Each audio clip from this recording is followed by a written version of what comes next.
Even if you are happy with the life you have chosen, you are still curious about the other options. Students, ये famous line है एक American famous singer Taylor Swift की। आप सभी ने उनके song सुने होंगे। ये लाइन हमारे जीवन में भी कई बार बहुत सत्य और प्रमाणिक साबित होती हैं। हम किसी भी लेवल पे, मान लीजिए आप पढ़ाई कर रहे हैं, आपने बीटेक किया, ग्रेजुएशन किया, डेफिनेटली आप उसके बाद पोस्ट ग्रेजुएशन, हायर एजुकेशन या फिर जॉब के लिए सोचते हैं। किसी एक पोस्ट पे अगर आप जॉब कर रहे हैं तो फिर आप देखते हैं कि नेक्स्ट पॉसिबल लेवल क्या हो सकता है या फिर इसके अलावा क्या ऑप्शन हो सकते हैं। मोस्ट कॉमनली अगर आप देखेंगे तो आज कोई भी स्टूडेंट अगर या फिर कोई भी अगर बैंक में जॉब करता है तो वो देखता है कि इसके अलावा मेरे पास क्या ऑप्शंस हो सकते हैं। कोई भी स्टूडेंट यूपीएससी की प्रिपरेशन करता है, उसके साथ वो देखता है कि उसके साथ और क्या ऑप्शंस हो सकते हैं। स्टूडेंट्स, सिमिलरली आज अपनी इस वीडियो में हम डिस्कस करने वाले हैं आरबीआई स्टूडेंट्स के लिए जिन्होंने अभी आरबीआई का एग्जामिनेशन दिया है या फिर आरबीआई के एग्जाम के लिए प्रिपरेशन कर रहे हैं, उनके लिए क्या अदर बेटर ऑप्शंस हो सकते हैं जो उनको आरबीआई के इक्विवेलेंट जॉब दिला सकें। So hello everyone, my name is Kailash Tiwari and इस वीडियो में हम ये डिस्कस करेंगे कि नाबार्ड कैसे आरबीआई स्टूडेंट्स के लिए एक अच्छी अपॉर्चुनिटी है और कैसे वो एक बहुत अच्छे तरीके से उसको प्रिपरेशन कर सकते हैं without any special efforts. Okay, so सबसे पहले आपको ये प्रिपरेशन करने से पहले ये समझना जरूरी है कि आरबीआई के स्टूडेंट नाबार्ड के लिए क्यों जाए। ओके, सो नाबार्ड भी एक रेगुलेटरी बॉडी है specifically for agriculture and rural development. और एग्रीकल्चर एंड रूरल डेवलपमेंट की अगर हम बात करें तो इंडिया की जो 68.8% पॉपुलेशन है वो रूरल एरिया में रहती है और वो एग्रीकल्चर पे डायरेक्टली या इनडायरेक्टली लाइवलीहुड और एम्प्लॉयमेंट जनरेशन के लिए डिपेंडेंट है। तो इतनी बड़ी जो पॉपुलेशन हमारी रूरल एरिया में और वो एग्रीकल्चर पे डिपेंडेंट है, तो नाबार्ड एक ऐसा सेक्टर है जो आपको इतने बड़े एरिया को कवर करवाता है। आरबीआई की अगर हम वहीं पे बात करें, आरबीआई हमारी मॉनेटरी पॉलिसी इकोनॉमी को डायरेक्ट करता है और इकोनॉमी में जब हम बात करते हैं प्राइमरी सेक्टर हमारा एग्रीकल्चर है और एग्रीकल्चर जैसा कि मैंने अभी आपको परसेंटेज में बताया कि हमारी इतनी बड़ी पॉपुलेशन एग्रीकल्चर पे डायरेक्टली इनडायरेक्टली डिपेंडेंट है। तो यहाँ पे पॉलिसी फॉर्मेशन या फिर हम कह सके कि जो नीति नियमन होता है वो इतने बड़े सेक्टर के लिए आप कर सकते हैं। तो एक बहुत अच्छी अपॉर्चुनिटी है, एज सिंपल है या फिर हम कह सकते हैं कंपेरेबल है आरबीआई नाबार्ड एक दूसरे के। सो ये इस मायने में एक बहुत अच्छी अपॉर्चुनिटी है। देन आरबीआई स्टूडेंट्स ही क्यों प्रिपेयर करें नाबार्ड के लिए, तो उसके दो बहुत अच्छे बेनिफिट हैं, मैं आपको बताऊंगा। पहला प्रिपरेशन से रिलेटेड है, दूसरा सैलरी से रिलेटेड है। प्रिपरेशन से रिलेटेड क्या चीज है? प्रिपरेशन काफी कॉमन है। क्यूआरई आपने आरबीआई के लिए पढ़ा, यहां पे भी क्यूआरई आपको क्वालिफाइंग रहेगा।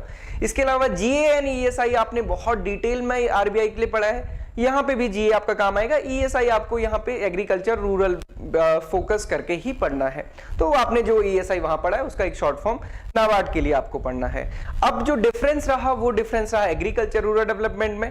Again agriculture and rural development जैसा कि मैंने कई बार पहले भी बताया है कि वो काफी, अगर हम स्ट्रक्चर्ड होके अकॉर्डिंग टू द सिलेबस पढ़ते हैं तो वो बहुत बेसिक होता है, बहुत ज्यादा इन डेप्थ एग्रीकल्चर वो नहीं है। ग्रेजुएशन एग्रीकल्चर में जो होता है वो वाली स्टडीज वहां पे नहीं करनी है, बहुत बेसिक सा आता है, प्रीवियस ईयर पेपर भी आप देख सकते हैं। इसके साथ ही साथ कंप्यूटर अवेयरनेस, डिसीजन मेकिंग, तो उसमें भी इतना कोई मुश्किल नहीं है। जब आप इतनी अच्छी प्रिपरेशन कर सकते हैं तो वो डेफिनेटली साथ में हो सकती है।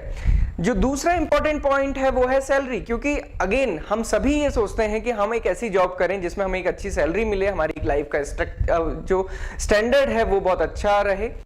तो यहाँ पे अगर आप सीटीसी की बात करेंगे, अगर हम सैलरी के साथ, इन हैंड सैलरी के साथ अलाउंसेस को भी कैलकुलेट करते हैं तो मोर देन 20 लाख रुपीस होती है आज के टाइम पे। एंड अगेन अभी मैंने जैसे पहले भी बताया था, नाबार्ड का 11th बाइपर्टाइट सेटलमेंट ड्यू है, तो वो भी 2-3 महीने में हो जाएगा। उसके बाद ये जो सैलरी है ये फिर से इंक्रीज हो जाएगी। सो यहाँ पे जो सैलरी पे एंड पर्क्स अलाउंसेस हैं वो आरबीआई के लगभग बराबर हैं, बहुत सारी चीजों में सिमिलर है। तो यहाँ पे भी आपको उसके कंपैरिजन में कोई भी कमी नहीं होने वाली है। और जैसा कि डिसीजन मेकिंग या जो पॉलिसी मेकिंग वाली बात है वो यहाँ पे भी सेम है। इसके अलावा कई स्टूडेंट की बेसिक सी क्वेरी होती है कि सर आरबीआई तो क्योंकि हमारी हर सिटीज में है या फिर स्टेट कैपिटल में बेसिकली फोकस्ड है, तो सिमिलरली नाबार्ड में अगर नाबार्ड कोई ज्वाइन करता है, ये एग्रीकल्चर रूरल डेवलपमेंट से लिंक है, तो हमें गाँव में जॉब करनी पड़ेगी। ये एक बेसिक कॉमन क्वेरी होती है। तो मैं आपको क्लियर कर दूं कि ऐसा नहीं होता है। ऑल्दो यहाँ पे पॉलिसी फॉर्मेशन का काम होता है, ग्रास रूट लेवल पे बहुत ज्यादा इन्वॉल्वमेंट नहीं होता है नाबार्ड का। पॉलिसी फॉर्मेशन के लिए होता है स्टेट गवर्नमेंट्स के लिए या फिर सेंट्रल गवर्नमेंट्स के लिए या फिर जो फाइनेंशियल इंस्टीट्यूशंस हैं उनके लिए। नाबार्ड के अगर आप रीजनल ऑफिसेस देखेंगे तो वो जितनी भी हमारे स्टेट्स हैं उनके कैपिटल्स में ही होता है, वहीं पे आपको अकोमोडेशन भी मिलती है।